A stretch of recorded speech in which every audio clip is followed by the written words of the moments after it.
Welcome to our webinar on Making Democracy Work. In the series, this is about local redistricting. Today, we are very fortunate to have Ricardo Ibarra with us, and he will be providing a simultaneous interpretation in Spanish. To access the Spanish version of this presentation, please click the globe icon at the bottom of your screen and select Spanish. The Spanish translation is only available to Zoom participants. It will not be available through the live streaming on YouTube or Facebook. And we will repeat these instructions again for those who arrive later. So welcome to our presentation. This local redistricting presentation is being co-sponsored by the League of Women Voters of Marin County, the League of Women Voters of Sonoma County, and LWVSC.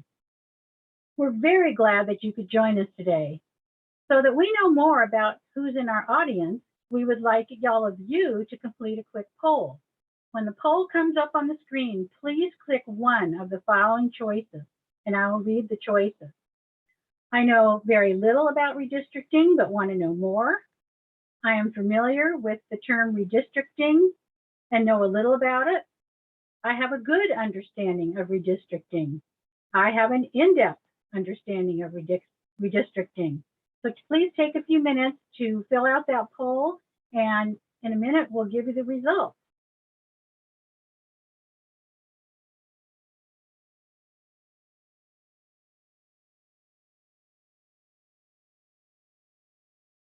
Okay, we'll give you just a few more seconds to fill out that poll.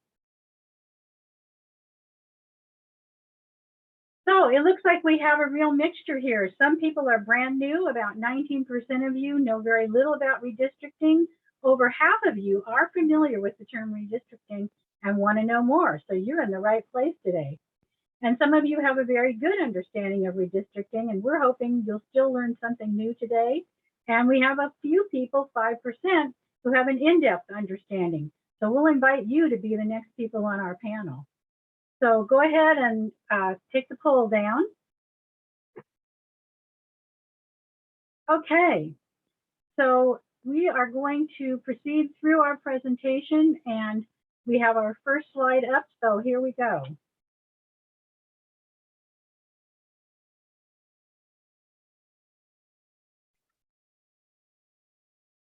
In today's presentation, you'll learn a lot about how redistricting is supposed to work. But equally important is, why does local redistricting matter? No matter our color, our background, or zip code, voters should pick their leaders, not the other way around. We come together every decade to draw new lines that give each of our votes equal weight and each of our voices equal stature, each of our communities equal access to decision-making processes that determine funds for things such as our schools, hospitals, and other essential services that our government allocates. Or at least that's the way it's supposed to happen. Today, unfortunately, a handful of politicians in states across our country work in earnest to rig the process and draw the districts to serve their political interests instead of our community interests. But we are determined that that's not going to happen here. If we all work together, we will ensure that the voters get to pick our leaders. So I'm going to introduce our panelists. We're very fortunate to have an excellent group of presenters today. We have Rohnert Park City Manager Darrin Jenkins, who recently led his city through a move from at-large elections of city council members to district elections. Like other cities, Rohnert Park will be using the 2020 census data to adjust those districts. So he's very familiar with the required steps and best practices. We also have Jim Masters, who's a league member at the Sonoma County League, and he's an expert on redistricting. He is providing technical assistance in 14 states on how to use the census data for accurate redistricting. Next is Scott McKown, and he is the chair of the Marin County League's Redistricting Committee, and he has done extensive research on local redistricting. Next, we have Ann Wakeley, who is the current president of the Marin County League. She is passionate about voting rights and is very knowledgeable about how redistricting impacts our voting rights.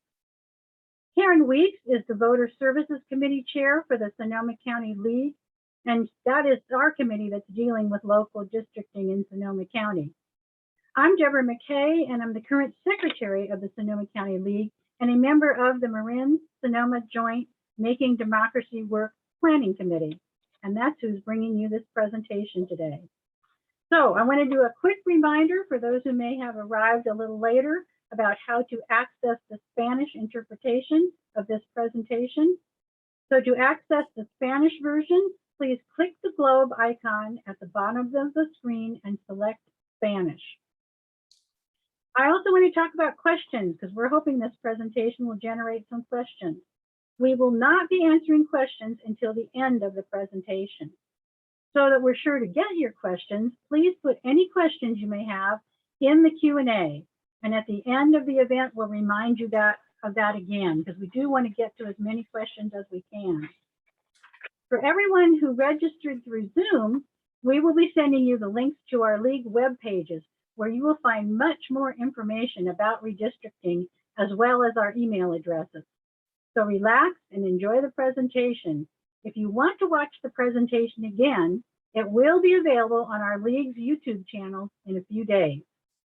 So we're going to start off with Jim. Thank you, Debbie. Next. So an elected official who was elected for an entire area, like a US senator, is considered to be at large. Most elected officials are elected from political districts. These are also called election districts, legislative districts, voting districts, and that's a smaller part of a city, county, region, or state. These districts are created to make sure that the people living in them can vote for candidates who will represent them on a lawmaking body, like a school district, a board of trustees, a city council, a state assembly, or the US Congress. Generally, only voters who live in a district can vote in an election for that district. Next. So why is districting important? District boundaries define populations that decide elections. They impact all of our lives by determining who is going to represent us in Congress, the legislature. They influence how public resources are allocated. And a crucial factor, the lines you get in 2022 will, in most states and locations, last until 2032. So the US Constitution requires that political districts have the same number of people. Are we ready for the next slide? There you go. This is called population equality and is related to the one person, one vote concept. The goal is to make sure that each member of the US Congress represents the same number of people across the country, currently about 742,000. Each smaller states with smaller populations than that, with fewer people living in them, they each get one representative, the Dakotas, Wyoming, Alaska. So the requirement is not absolute population equality. For congressional districts, you can have about a 1% variation before it begins to create court challenges. For sub-state districts, you can have up to 5% variation either way, a 10% range.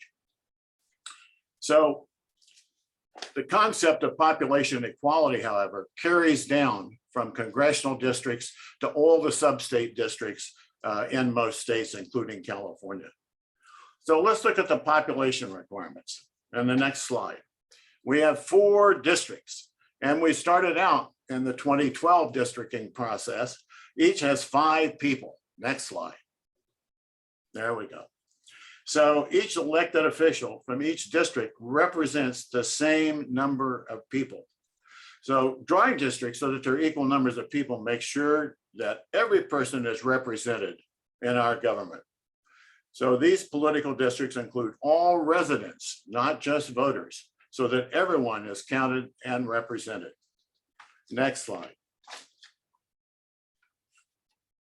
So the population can change over time. People move from one area to the other.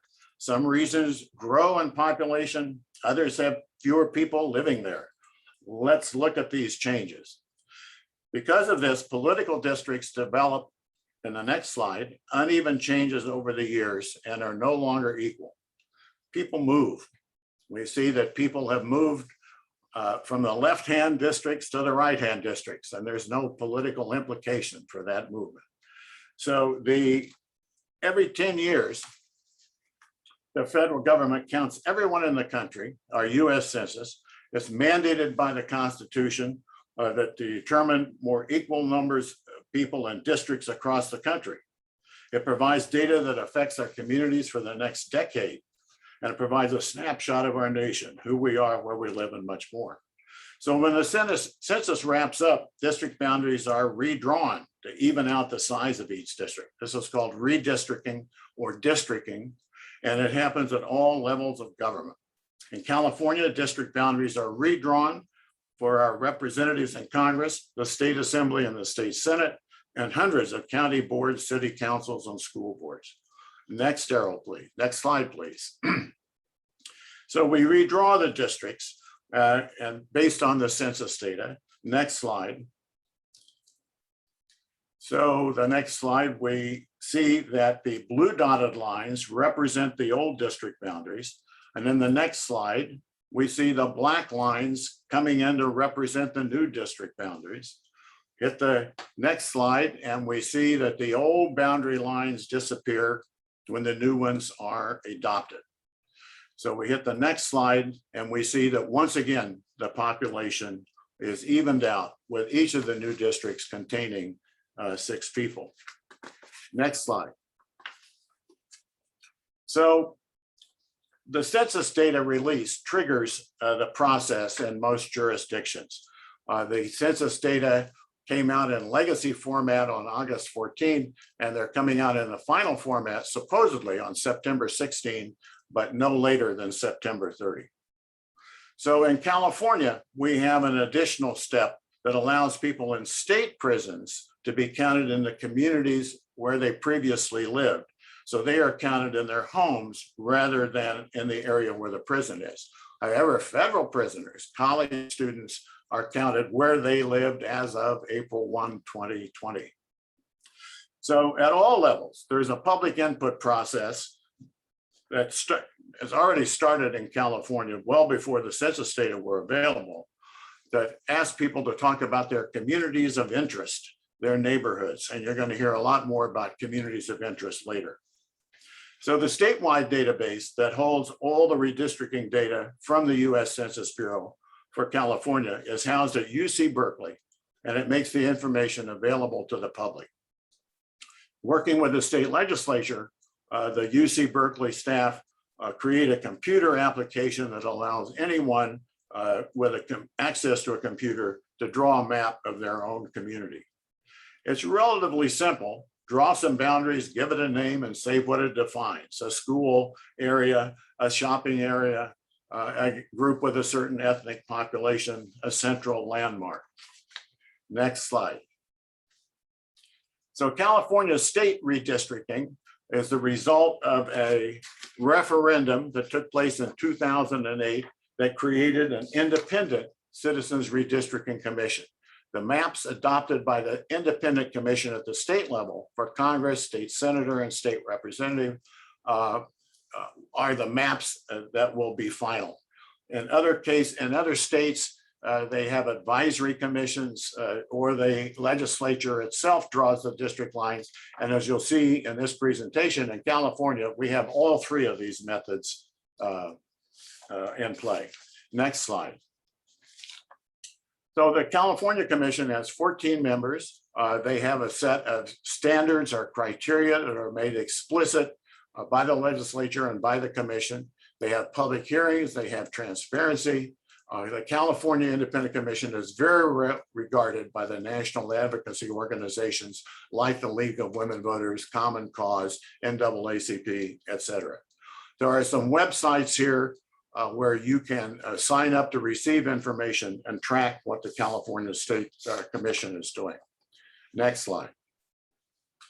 And so the California has some ranked criteria around requiring that districts, sub-state districts have equal population, comply with the federal and state Voting Rights Act, districts have to be contiguous, i.e. in a single chunk. You can't have a blob here and a blob here and a blob there and call it a district. To the extent possible, keep boundary lines intact from city boundaries to assembly districts, et cetera. And they have other criteria around nested districts, for example, that if possible, a state senate district contains a certain number of assembly districts. So the calendar for this is that the hearings are underway now, and the final maps will be adopted sometime in the December 2021 to February 2022 period. The independent commission has to transmit those maps to the Secretary of State. So a key point here is that California's 14 redistricting commissioners need to use their best judgment when considering how communities of interest are respected and included in the new district maps. They can and should go beyond meeting the bare legal requirements to draw districts that empower people to engage their representatives. And I think we're ready for Ann on the next slide.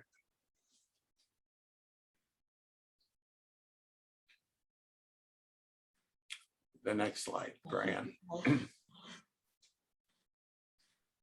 Oh my goodness, I forgot I had an additional animation in there. Okay, Ann, here you go.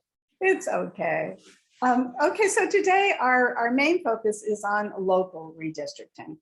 Local governing bodies, including county boards of supervisors, city and town councils, school boards and community college boards, as well as special districts such as water, fire, and hospital districts, may also be included in the 2021 redistricting process. That is, if they elect their representatives by district rather than at large. As Jim explained, at large refers to a representative on a board or a council or whatever, who is elected to serve an entire area rather than one of its subdivisions. The subdivisions are the election districts. Local redistricting means drawing election district maps for these levels of government. Until fairly recently, most of these maps were drawn by elected officials with few rules beyond the California Brown Act, also called the Sunshine Act, which requires that local governments conduct their business at open public hearings, open public meetings. For this round of local redistricting, there are some new laws that regulate the process, particularly for counties, cities, and towns. But different types of jurisdictions have different requirements. There are fewer requirements for special districts and educational governing bodies than for counties, cities, and towns. But all are expected to involve the public in a meaningful way in this process. We'll talk about these requirements, the rules that local jurisdictions must follow in drawing and adopting their election district maps, and best practices that the League of Women Voters and others recommend that they should follow. Finally, we'll talk about how you can have a voice in this important process. But first, let's look at who is redistricting in Marin and Sonoma counties. Next slide, please. We'll start with Marin. Our county and our two largest cities, San Rafael and Novato, elect their governing boards or councils by district. All the other cities and towns in Marin, and there are quite a few of them, elect their council members through at-large elections. One thing to note, some local jurisdictions, and this applies to both Marin and Sonoma, just recently went from at-large to by district elections. Both San Rafael and Novato made this change in 2019. If you live in one of these cities, you may be saying, but wait, didn't we just do this? Yes, you did, but it has to be done again based on the new population numbers from the 2020 census. So this year, the county, San Rafael and Novato, will need to look at the new population data, take account of public input, and redraw their district maps to the extent necessary. This is a map of the current Marin County Board of Supervisors districts. It remains to be seen how closely the new district boundaries will match what you see here.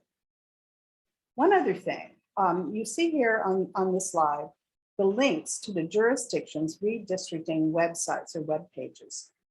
These governing bodies need a way of keeping the public informed about what they're doing. They can do this through a dedicated redistricting website. A website like this can also be used as a portal for public input, including opportunities to submit, review, or comment on draft maps. Having a dedicated redistricting website is strongly recommended as best practice. Some jurisdictions have their websites up and running, others don't. Our leagues, Sonoma and Marin, are keeping track of this, and we will be providing links to these redistricting websites on our own websites when they become available. Next slide, please. So on to special districts. Several special districts in Marin are involved in redistricting this year. These are the water districts, MNWD and North Marin Water, and the Nevada Fire Protection and Healthcare districts, Marin Healthcare districts. Marin Healthcare is moving from at-large to by-district elections this year, so they'll be drawing these maps for the first time. Next slide, please. Boards of Education in Marin. The County Board of Education and just 3 of our many local school districts, these are San Rafael City Schools and Nevada Unified and Shoreline, elect their trustees by district. These election districts are often referred to as trustee areas. College of Marin is moving to by-district elections for the first time this year. And by the way, their website is up and they are holding their first public hearing at their board meeting tomorrow. So they are well into this process. Next, please. Now for Sonoma. The Sonoma County Board of Supervisors is redistricting. This is their current map of their 5 districts. Their website is up and running and it is excellent, by the way. They're having a town hall meeting on redistricting this coming Wednesday. The cities of Rohnert Park and Santa Rosa and the town of Windsor elect their councils by districts, so they must redistrict this year. Windsor just went to by-district elections last year. All special districts in Sonoma elect their board members through at-large elections, so none of them are involved in the redistricting process. Next, please. These are the boards of education in Sonoma that are redistricting this year.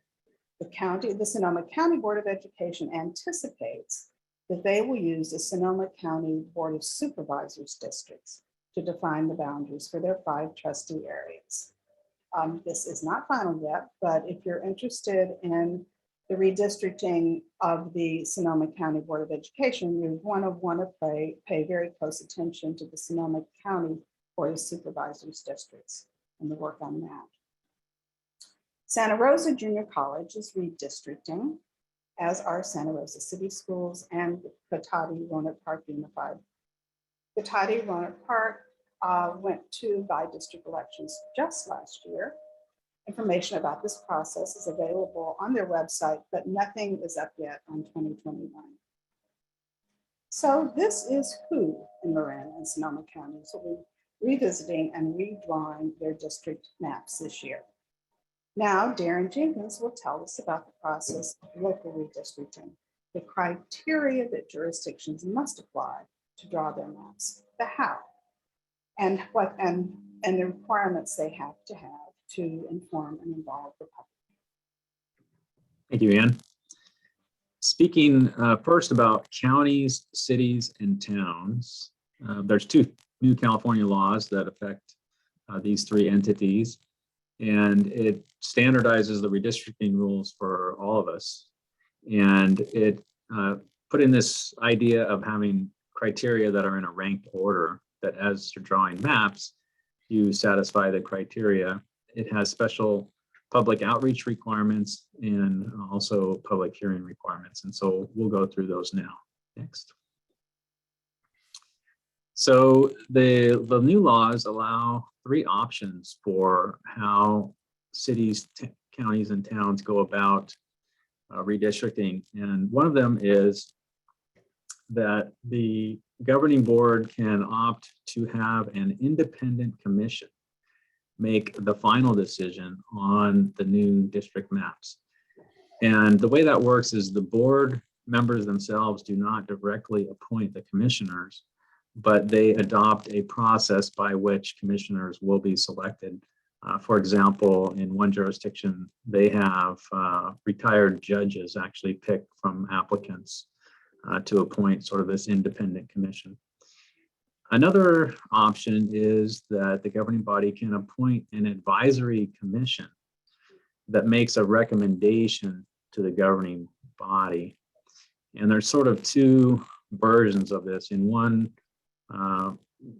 version, the advisory commission can say, well, here's the maps we looked at, and this is the one we recommend, or several we recommend, but the board can pick any map, including those recommended or not. And then another version of this is where an advisory commission narrows it down to like 2 maps, and then the board picks one of the 2 maps, for example. And then the last one is sort of how it's traditionally been done, and that is after getting public input, the governing body itself selects the maps and the voting order for the candidates. Next. So as I mentioned, the new laws put in place this criteria for drawing district lines.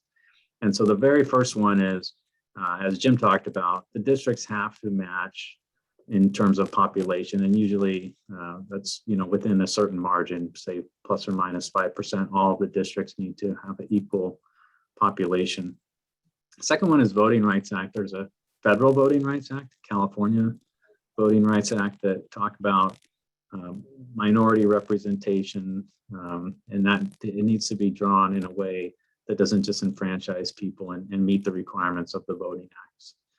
And then they have to be geographically contiguous. In other words, there can't be islands that are separate from the rest of the district. They have to actually be physically touching. Different portions of an individual district have to be touching at all times.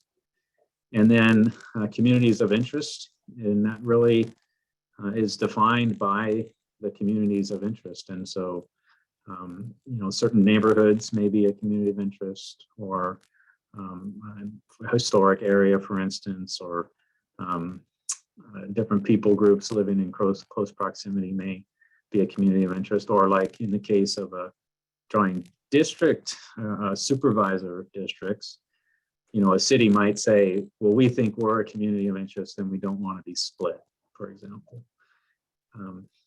Geographic integrity.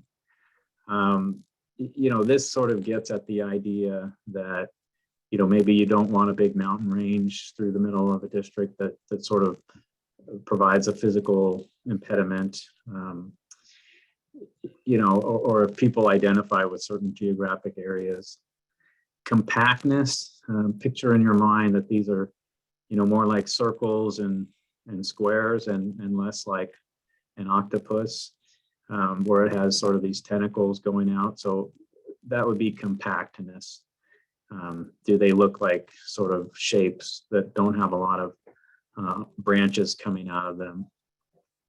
And then looking at easily identifiable boundaries, for example, bodies of water, or sometimes freeways divide communities, and it may make sense to have that as that's a pretty clear identifiable boundary. Those are some examples. Next. So as part of the city, county, and town requirements, we're required to have 4 public hearings. And the first public hearing, we're not allowed to consider any maps. It's really to lay out the process and to get input from people about these things, exactly what we've just been talking about. Well, what are the communities of interest? And it's important to find those out and hear that input before the demographer starts drawing maps. And then there's also a good faith outreach requirement to underrepresented groups, non-English speaking communities, and for example, translating information, disseminating it through the media, good government and community organizations, for example, working with the League of Women Voters to distribute information. And then to provide live translation at the meetings if that's requested. And then we are required to have a web page for our districting project. And we have to maintain the web page for 10 years. And that's to post an explanation of what is the process and the schedule, what are going to be the opportunities for engagement. And it's also a place where we describe the mechanism by which people can provide input to that process.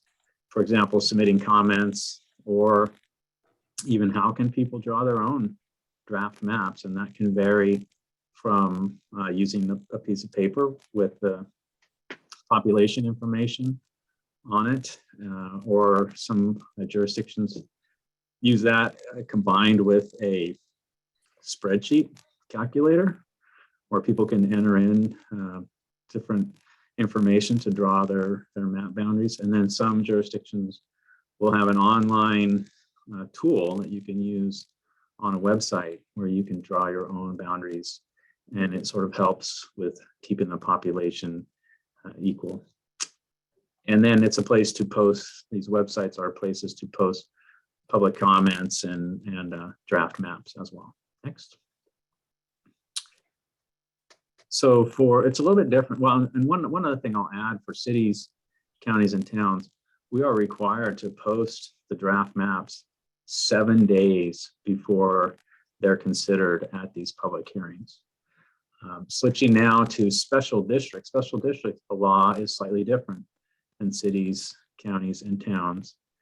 And so they are required to have equal population, and they must meet the Voting Rights Act, but they don't have the ranked criteria. They have considerations that they may consider: topography, geography, cohesiveness, contiguousness, and compactness, and communities of interest. Next. For special districts, the outreach requirements are different. They are only required to have 2 public hearings, one where they can consider a map, and the second one where they approve a map. So for special districts, it can happen very quickly. If they opt to do the absolute minimum required by law, it could be done, within 1 month. What we're recommending is that, they have a web page about redistricting. They hold 3 or more hearings before adoption and publish the map 7 days in advance so that people can review that before the meeting. Switching now away from special districts to school districts. And so these are kindergarten through 12, and also community college, county school boards, or boards of education. And the rules for them are different as well. The required criteria and outreach, again, they have to have equal population, they have to meet the Voting Rights Act, but they only have to have 1 public hearing. Next. Some recommended best practices for education districts, and this is something that you can ask them to do, is to have a web page where they lay out their schedule and process, have at least 3 hearings before they adopt the map, and publish the map 3 days in advance of adoption so that the community has a chance to review those. Talking about deadlines, so the original plan was for the census information to come out last April. And because of COVID and other things, that information didn't come out until August. So it's compressing the schedule for redistricting because we are still having elections in June for primaries and then in November. And so the time frame, we have to have the district information done so that candidates can apply to be elected officials. And so there's different deadlines depending on when the entity's next election is.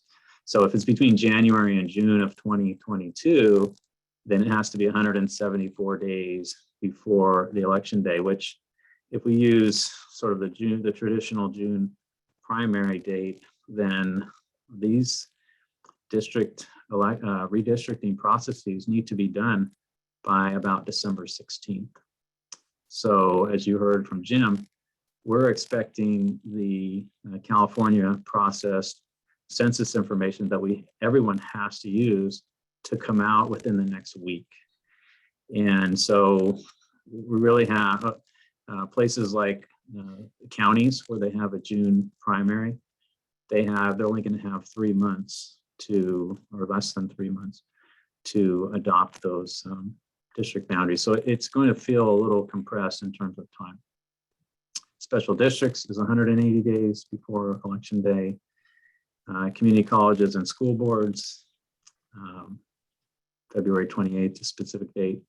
County Board of Education, March 1st. And then circling back up to cities, counties, and towns, for those of us who don't have primary elections, which is most of the cities and towns, we would have a November election. If you calculate back 205 days from the November election, I came up with April 18th as the date when we need to have these adopted. So, for example, in Rohnert Park, we're going to have our first hearing, I think it's October 26th, and then a series of hearings January, February, and March. And so we will, that's kind of our schedule. And I think that'll be a lot of the cities and towns will be kind of on that time frame. Next. So that's my last slide. And we've talked quite a bit about communities of interest. And so here to give you more information about that is Scott McKown. Thanks, Darrin. I think what we'll do here in this segment is summarize what's been said throughout about communities of interest, because the public's voice in influencing the drawing of districts is conveyed in the community of interest testimony. Next slide. So we'll talk about what composes a community of interest, existing predefined communities, how to convey the community of interest message to the district line drawers, and what transparency best practices to look for from jurisdictions. A community of interest is any cohesive group of people that live in a geographically definable area and should be considered as a potential voting bloc in current or future elections. Next, as noted in the definition of communities of interest, they must exist in a single geographic defined area, and in addition, they provide a voice and access to the political process, as well as allow for community oversight of the process. They may result in the creation of final district maps that better represent all communities. A community of interest can be a neighborhood or a group of people who have common interests in local issues and decision-making and would benefit from being grouped into a single district. Some examples of community of interest subject matter are common interests in schools, housing, land use, and environmental issues, or neighborhood related, such as parks and community events, or neighborhood connections with adjoining districts, or economic interests such as commercial development areas. Next, existing defined communities can be used as geographic containers for organizing community of interest. For example, there are more than 40 geographical defined communities in Marin County. There may be community interests within one or more of those defined communities that should be brought forward in the redistricting process. In other words, you have a pre-baked geographic district to use. Next, consider what's important for your community. Should all of your community be included in a single district? Or should your community be in the same district with another community? What is it about your community as it relates to others that's important for decision makers to know as they draw the district lines?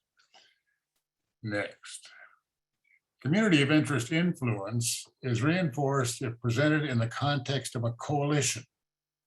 Forming a coalition can strengthen your message. Give consideration to who you have worked with in the past, and do you share common goals on redistricting? Next. All testimony should be relevant to the resources the jurisdiction has control over. All redistricting jurisdictions must consider community of interest testimony in establishing district lines. Most will have a website or page with instructions of how to present your testimony. All testimony will be available to the public at the jurisdiction website. And if need be, the League of Women Voters can provide you with a guide to presenting testimony. Next. As mentioned earlier, the following transparency best practices for redistricting jurisdictions. In the case of counties, cities, and towns, they're mandated by law. In Marin, the mandated practices apply to only 3 of the 12 redistricting jurisdictions. While not mandated for the remaining 9, 4 special districts and 5 education jurisdictions, these practices should be given serious consideration. And at a minimum, follow the online presence recommendation. That is, create a website dedicated to redistricting and maintain it for at least 10 years. The site should include or link to a hearing calendar, notices and agendas, recordings or summaries of hearings and community of interest submissions, draft maps considered, and cross-link to other related redistricting jurisdictions, and of course, the final adopted map. Next. As for hearings, hold at least 4 hearings for the public to provide testimony about communities of interest and to describe proposed district maps. The note here is community of interest definition can be submitted at any time, even before the population data is available. Hold 1 hearing outside regular business hours. For hearings scheduled within the regular council or board meeting, provide notice for the hearing at a fixed time and begin on time. Provide at least 5-day online notice of hearings. Next. For mapping and testimony, provide a mapping tool to support community of interest and district mapping testimony, and a process for receiving drawn maps and written public comment. Provide support for appropriate languages at hearings and on the website. Finally, post that draft map, the final draft map, at least 7 days before its adoption. And with that, I'll pass the baton to Karen Weeks, who will tell you how to be involved. Thank you, Scott. So now that you have all this information that we've provided to you, you may be asking yourself, what's next? Well, here are some ways that you can be involved. You can visit your county websites and provide comment. You can submit maps. Both the Marin County and Sonoma County websites have some exciting map drawing tools that you can use. They also have paper maps available, and you can even submit a map on the back of a napkin. You can provide comment and testimony at public hearings online and talk about your community needs. There are a couple of local meetings coming up, which Ann mentioned, but I will mention again. The College of Marin will be having a meeting tomorrow at 2 p.m. And the County of Sonoma will be having a redistricting town hall on Wednesday at 4 p.m. All of those are via Zoom.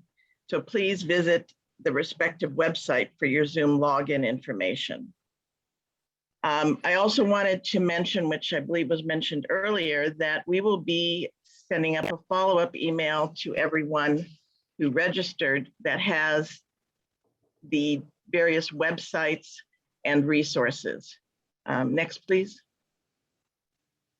So if you want to stay to update, if you want to update on what's happening, please visit the League of Women Voters websites for both Marin and Sonoma, and visit your jurisdiction's websites for specific timelines for mapping and public input. Next, please. Here's a list of some additional resources, and these websites will be sent out in the follow-up email. And as well as email addresses for both the Marin and Sonoma County League if you have questions that we can help you with. And so with that, I turn it back over to Debbie. So next slide. We are going to take a little moment here to do an after presentation quick poll. We want to see how this maybe has increased your knowledge.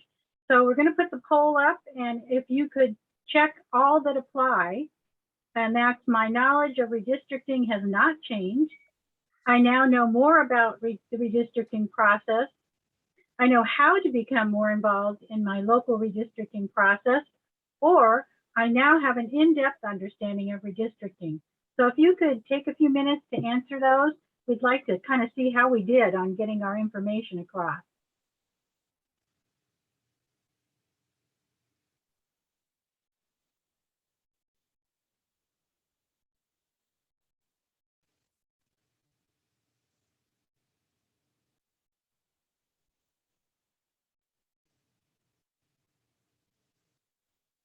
So if people could just take a few seconds to give us your answers, and then we'll report out the results.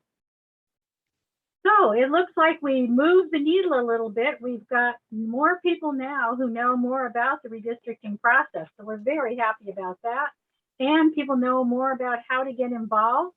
And hopefully through the follow-up emails and visiting our website, you'll become more and more informed. You know, this is a very important process. And thanks for giving us this feedback. We're going to stop sharing the poll results now, but it's very important that you do figure out how you want to get involved.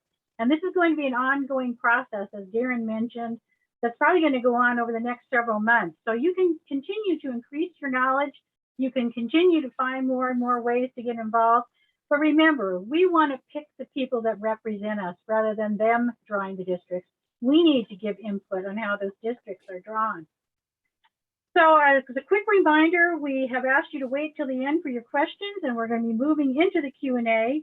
And so if you do have a question, please put it in the Q&A, and we'll do our best to answer them. If we're not able to answer them all today, we'll try and do follow-ups in the email.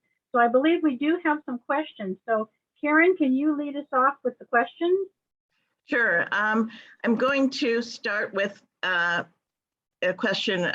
Where do these mandates come from? And that is probably one of the easiest things to answer, and it comes from the California Voting Rights Act and the state constitution.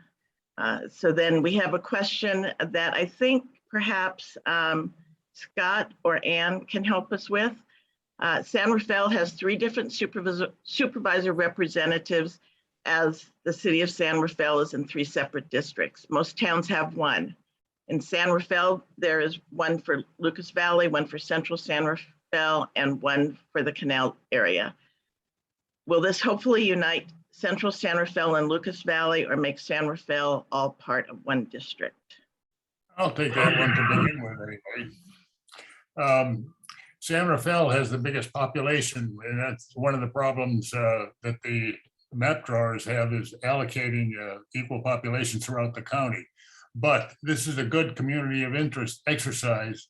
In other words, best efforts should be made not to break up cities, towns, or other communities. And this is one of those. So if you have an opinion as to who you want to be included with, you can create a community of interest testimony submission and submit it.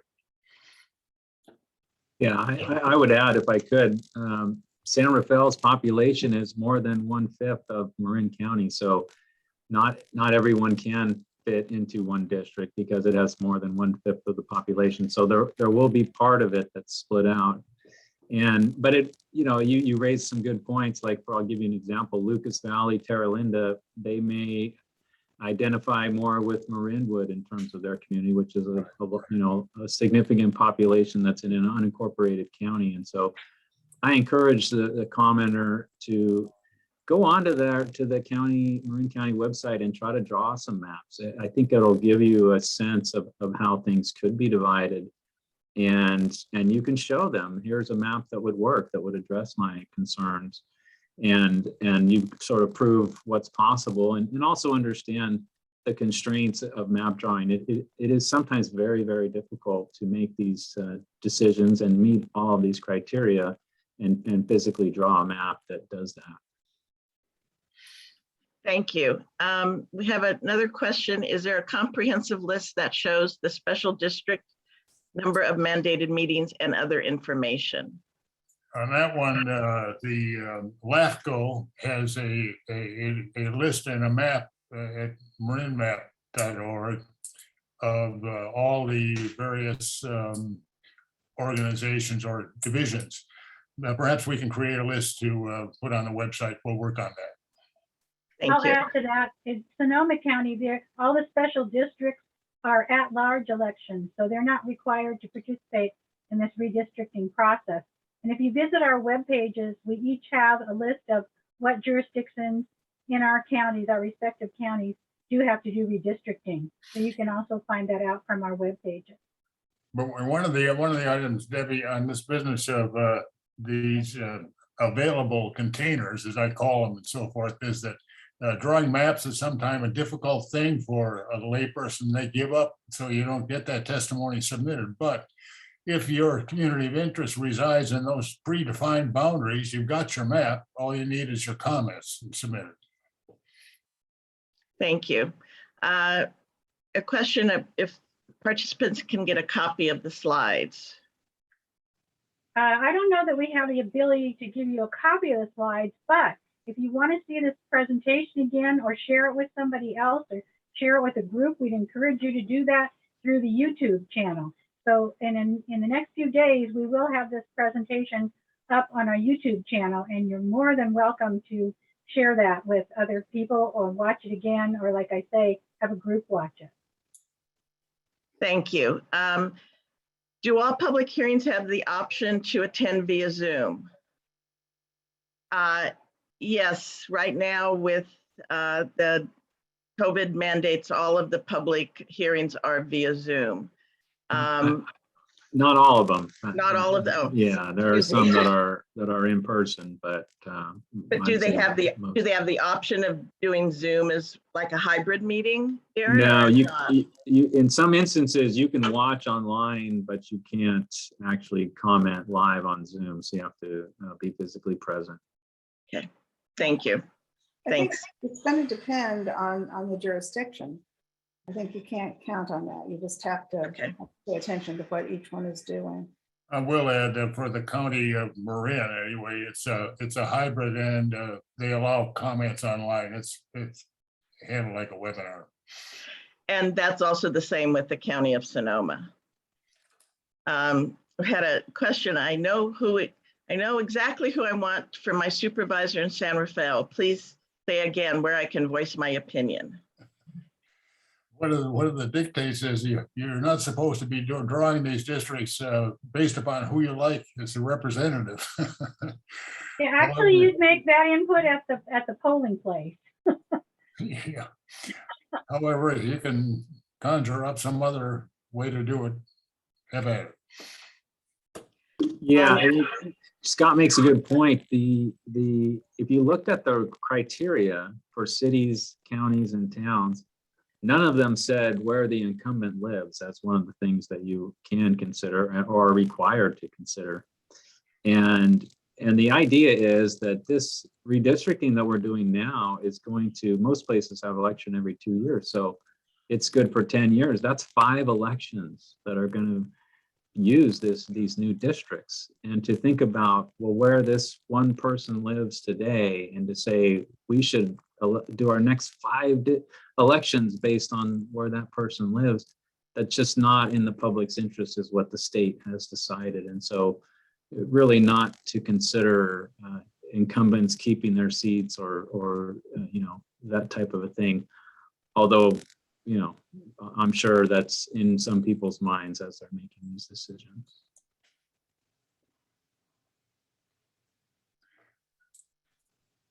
I see we have a question up there. You're muted, Karen. I'm sorry. Have preliminary public meetings been held yet? If so, what sort of response has there been for both Marin County and Sonoma County? For Sonoma County, so far, there's been 3 public meetings. There's another one tonight and then again on Wednesday. And we've had some public attendance, half dozen people maybe. So get the word out for more people to attend. Scott, do you want to talk about Marin County? Yeah, sure. Marin held a public, I think it's 2 public hearings at this point. The first one was, first of all, they are embedded in the standard agenda for the county with a fixed time for the hearing and so forth. So that's how they're approaching it. And the first meeting was very poorly attended. And the second one is a bit better. We're looking forward to a stronger participation going forward. So I second Karen's recommendation that go look at the websites, and they've got the schedule of the meetings, and please try to attend. One final question, unless there's any more out there that haven't popped up. Question, what was the website where you said we could voice our opinion? I'm not sure what community you're from, but we will be sending out via an email to all the participants, all of the various websites for communities where you can voice your opinion. Oh, Marin, she said. So it would, so look at the Marin County website. Yes, and the other thing I'd add is that not all the websites are up yet. So pick the jurisdiction that you're interested in, and they all do have websites, but they may not have a redistricting website or a section on redistricting yet, but that's coming. That's probably going to be coming in the next month or so once they get this census data. So keep checking back with the jurisdictions that you're interested in, checking their website to see if they have either a section on redistricting or if they've created a totally separate website on redistricting. So that's kind of preview of coming attractions. The County of Marin and County of Sonoma are kind of taking the lead, and their websites are up, but a lot of these other jurisdictions do not yet have dedicated websites. And So as this is Scott something went we're going through, to have to monitor on an ongoing basis. as Scott went through in the best practices, you can recommend to them that they create a website if they haven't already done so. Absolutely. And I think you should do that. If there is a jurisdiction you're interested in and you don't see that they have a redistricting website up yet, tell them, ask them when it's coming up. Tell them you're very interested in this, that you think it's really important, because the cities, counties, and towns are required to have them, but the other folks aren't required.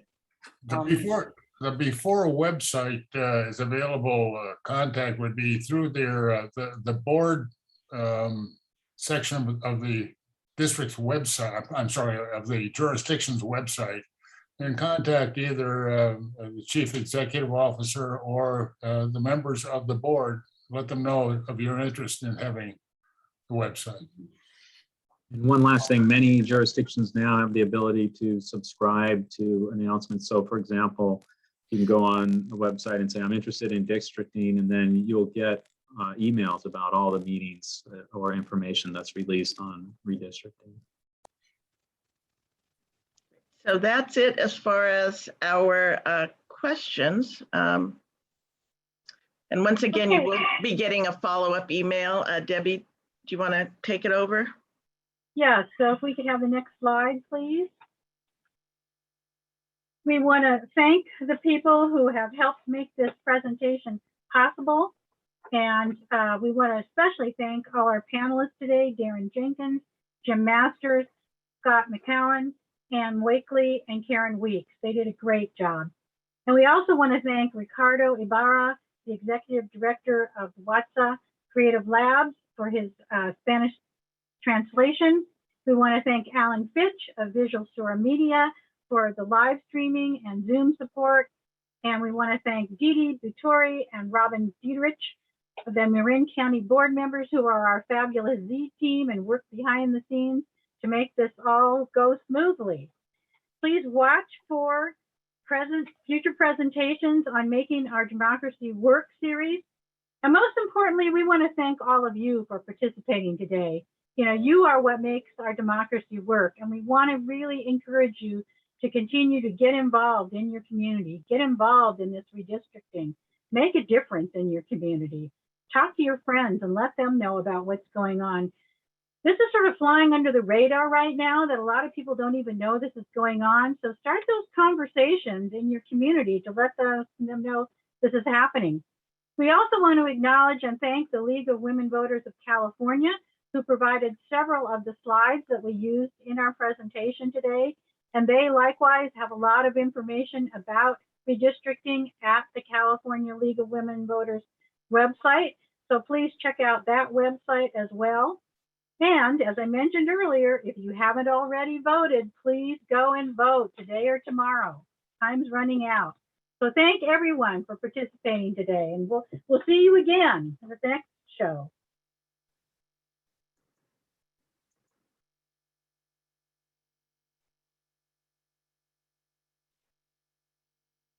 Okay, the live stream is muted.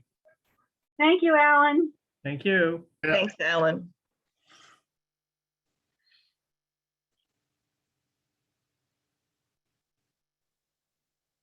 Well, we got some positive feedback in our chat box, so that's good. Is the webinar stopped as well as the live feed on YouTube and